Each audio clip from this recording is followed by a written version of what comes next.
ఎన్టీఆర్ జిల్లా జగ్గయ్యపేట పట్టణంలో విద్యార్థులతో డయేరియా అవగాహన ర్యాలీ నిర్వహించారు. ర్యాలీలో జగ్గయ్యపేట ఎమ్మెల్యే రాజగోపాల్ తాతయ్య, జిల్లా వైద్యాధికారిని సుహాసిని పాల్గొన్నారు. కాచి చల్లార్చిన నీటిని మాత్రమే త్రాగాలని సూచించారు ఎమ్మెల్యే రాజగోపాల్ తాతయ్య. ఆహారం తినే ముందు, తిన్న తర్వాత చేతులు శుభ్రంగా చేసుకోవాలన్నారు. నిల్వ ఉన్న పాడైపోయిన ఆహార పదార్థాలు తినరాదని, ఇంటి పరిసర ప్రాంతాల్లో నీళ్లు నిల్వ లేకుండా చూసుకోవాలని సూచించారు.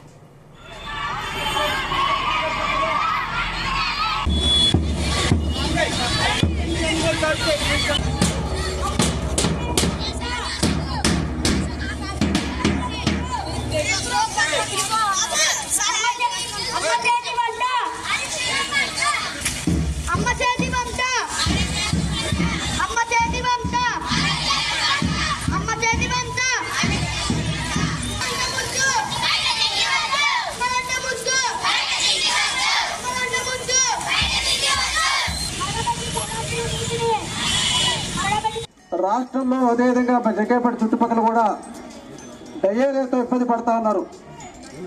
డయేరియా అంటే ఎక్కువ సార్లు వామిటింగ్స్ అవ్వడం కానీ మోషన్స్ అవ్వడం వల్ల చాలా నీరసపడి ప్రభుత్వ హాస్పిటల్లో జాయిన్ అవుతా ఉన్నారు.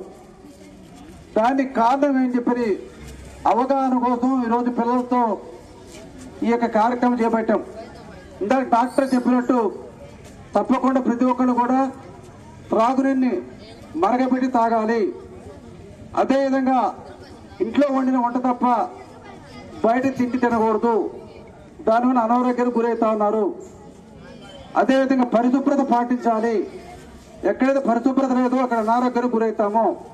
అందువల్ల పిల్లల ద్వారా మీ తల్లిదండ్రులకు, పెద్దలకు, గ్రామంలో వాళ్ళకు కూడా అందరూ కూడా తెలియాలని చెప్పి ప్రత్యేక ర్యాలీ ఏర్పాటు చేశాం.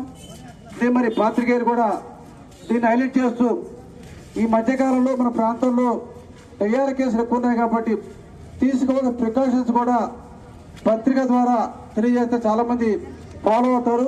మీ అందరూ కూడా మీ అమ్మ నాన్నకి చెప్పి ఈ విధంగా ఉన్నాయి, మీ అందరూ కూడా ఆరోగ్యంగా ఉండాలని చెప్పంటే మన ప్రాంతం కూడా పరిశుభ్రంగా ఉండాలి. ఏ పూట వండిన ఆహారం ఆ పూట తీసుకోవాలి.